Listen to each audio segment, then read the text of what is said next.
দেখো না মা, আমার শরীরটাকে কি বাজেভাবে ক্ষতবিক্ষত করেছে ওরা। আমার শেষটা তো আরো সুন্দর হতে পারতো বলো মা। চোখ দিয়ে রক্ত বেরিয়ে আসার আগ মুহূর্তে মৌমিতা নিশ্চয়ই এই ফিমেল কলিগের দিকে তাকিয়েছিল। চোখের ভাষায় বারবার বোঝানোর চেষ্টা করছিল, আমাকে বাঁচাও, তুমি তো একটি মেয়ে। আহারে কি বিবস্ত্রই না ছিল সেই মুহূর্ত, কি নির্মমনায় ছিল সেই দিনের রাতটা। কিভাবে সে বুঝাবে, কিভাবে সে বলবে? হ্যালো এভরিওয়ান, আসসালামু আলাইকুম। সবাই কেমন আছেন? আশা করছি আপনারা সবাই বেশ ভালো আছেন। আজকে করুণ একটা গল্প আপনাদের সাথে শেয়ার করব, যেটা রিসেন্টলি ঘটে যাওয়া কলকাতার এক নিদারুণ ঘটনা। মৌমিতা দেবনাথ নামে একটি মেয়ে, যে গণধর্ষণের শিকার হয়েছে।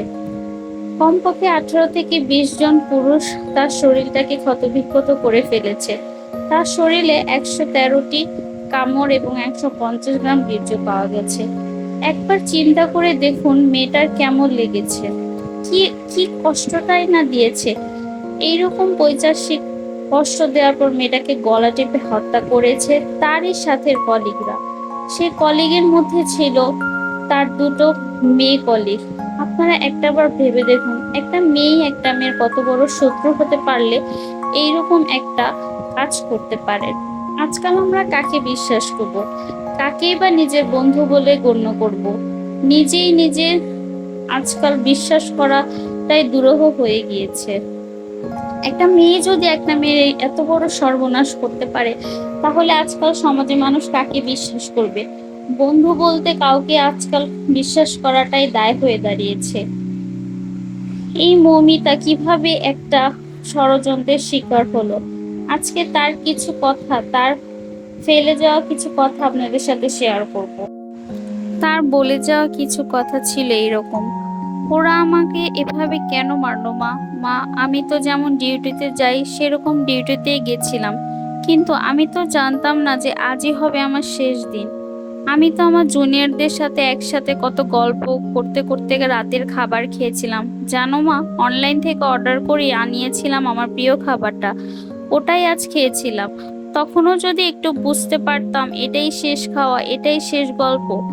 ডিউটির বাঁধনে আমি যখন ক্লান্ত হয়ে গেলাম মা, আমার চোখ দুটো ঘুমে বন্ধ হয়ে যাচ্ছিল, একটু শরীরের ক্লান্তি মেটাতে গেলাম, তখনও যদি বুঝতাম মা সারা জীবনের মতো বিশ্রামে চলে যাব, তখন ভোর রাত আমি ওয়ার্ডে একা। তখন ভোরের শীতল বাতাসে আমার একটু ঠান্ডা লাগতে লাগতে আমি লাল চাদরটা ঢাকা দিয়ে একটু চোখ বন্ধ করে ঘুমাচ্ছিলাম। সেই সময়ের অপেক্ষায় থাকা ওরা আমাকে সাথে, ছি মা, আমার খুব কষ্ট হচ্ছিল জানো তো। অনেকবার আমি বারণ করছিলাম, চিৎকার করছিলাম, বাঁচাও বাঁচাও, কেউ আছো, আমাকে বাঁচাও।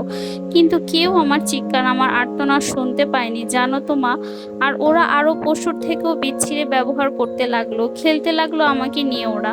আমি ওদের হাতে পায়ে পড়লাম জানো তো। আমি এটাও বললাম যে আমাকে ছেড়ে দাও, দয়া করে ছেড়ে দাও, আমি কাউকে কিছু বলবো না, আমাকে যেতে দাও। কিন্তু ওরা আর আমায় তোমার কাছে একবার যাওয়ার সুযোগটা দিল না। দিল না তোমার কোলে শেষবারের মতো মাথা রাখতে দিতে, দিল না শেষবার তোমার হাসি ভরা মুখটা দেখার সুযোগ, দিল না বাবার স্বপ্নে তার রাজকন্যা বড় ডাক্তার হওয়ার কাহিনীকে সত্য করতে। আমার গলা টিপে ধরে, নিজেদের সর্বশক্তি দিয়ে আমার গলা চেপে ধরে রেখেছে জানো মা। আমি অনেক চেষ্টা করেছিলাম বাঁচার, কিন্তু হয়তো আজ ভগবানও চায়নি যে আমি হয়তো বেঁচে থাকি। ওই পশুদের শক্তির কাছে আমি হেরে যাই, আমার গলার হাড় ভেঙে যায়। ওরা আমায় এভাবেই ওখানে ফেলে রেখে চলে যায় ওই বিভৎসভাবে। সকালে সবাই আসে, কিন্তু এ কি, আমি কারোর সাথে কথা বলতে পারছি না। তোমাকেও দেখতে পাচ্ছি, তোমায় কত করে ডাকছি, তুমি শুনতে কেন পারছো না মা আমার ডাক?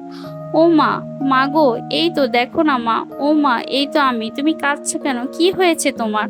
ও মা, দেখি মা সামনে একটা লাশের দিকে তাকিয়ে হাউমাউ করে কাঁদছে। লাশটার মুখ দেখতে পেয়ে আমি শিউরে উঠি, এ কি, এটা যে আমারই নিথর দেহ। আমি কি তবে মারা গেছি?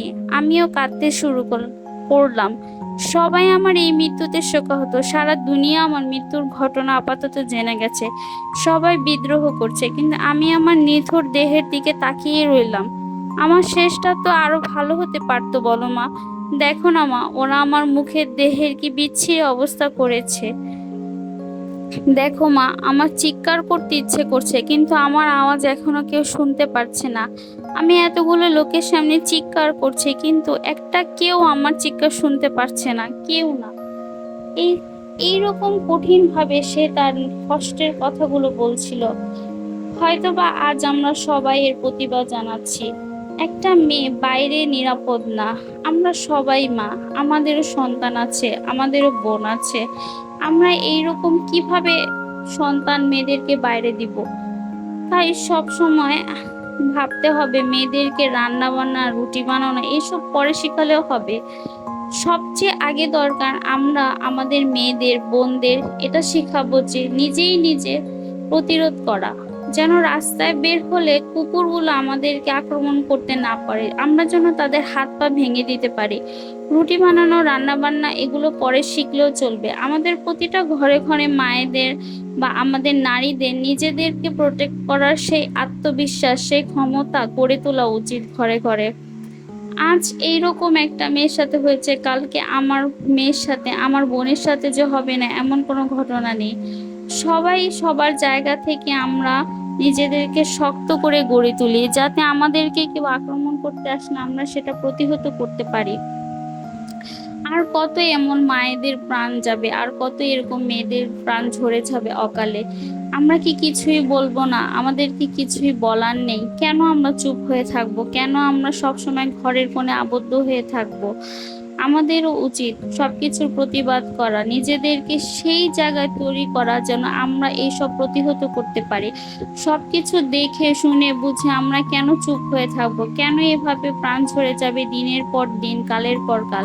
এগুলোর কি কোনো শাস্তি হবে না? এই নরপিশাচগুলো, এই পশুগুলো কি এভাবেই এভাবেই পার পেয়ে যাবে? তাদের কি কোনো শাস্তি হবে না? তাদের কি কোনো কিছুই হবে না? তাদের ঘরে কি মা বোন নেই? তারা আসলে এই কথাটা ভুল, তাদের ঘরে মা বোন আছে, কিন্তু তারা একটা নারীর সম্মান দিতে জানে না।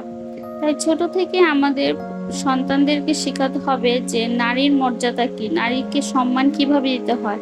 পরিবারই হচ্ছে সবার শিক্ষার একটা বড় জায়গা।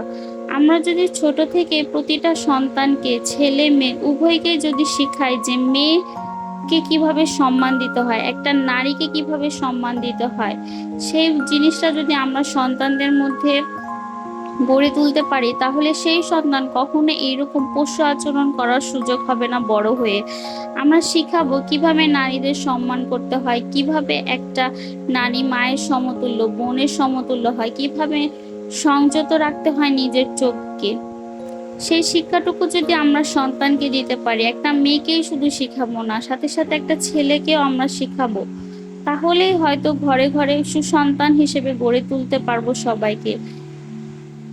আমরা যেমন মেয়েরা মেয়েদের খেয়াল রাখি যে কয়টা বাজলো, কখন আমার মেয়েটা ঘরে ফিরবে, এই এই নজরটা যদি আমরা ছেলেদের দিকেও রাখি যে আমার ছেলেটা বাইরে এতক্ষণ কি করছে, কার সাথে কথা বলছে, কার সাথে মিশছে, কি করছে, এই সব কিছু যদি আমরা একটা ছেলেকেও দিকেও নজর রাখি, তাহলে আমরা এরকম অপকর্ম রোধ করতে পারবো। তাহলে আমরা ঘরে ঘরে সুযোগ্য ছেলে তৈরি করতে পারবো। তাই আমাদের সবারই উচিত ভালো ভালোভাবে সন্তানকে সুযোগ্য করে তোলা, যাতে এইরকম ঘটনা পৃথিবীতে আর ঘটে না, এইরকম মেয়েদের প্রাণ যেন আর না ঝরে। অনেক কথাই বললাম, এলোমেলো হয়ে গেলাম, জানি না কথাগুলো কার কেমন লেগেছে। অনেক অগোছালো কথাও বলে ফেললাম, আসলে নিজের মনের অজান্তে কি যে বলে ফেলেছি কিছুই জানি না। দেখতে দেখতে আপনাদের সাথে এই নুডলসের রেসিপিটা শেয়ার করলাম, কেমন লাগলো সেটা জানাবেন, আর সবাই সবার জায়গা থেকে প্রতিবাদ গড়ে তুলবেন। ধন্যবাদ।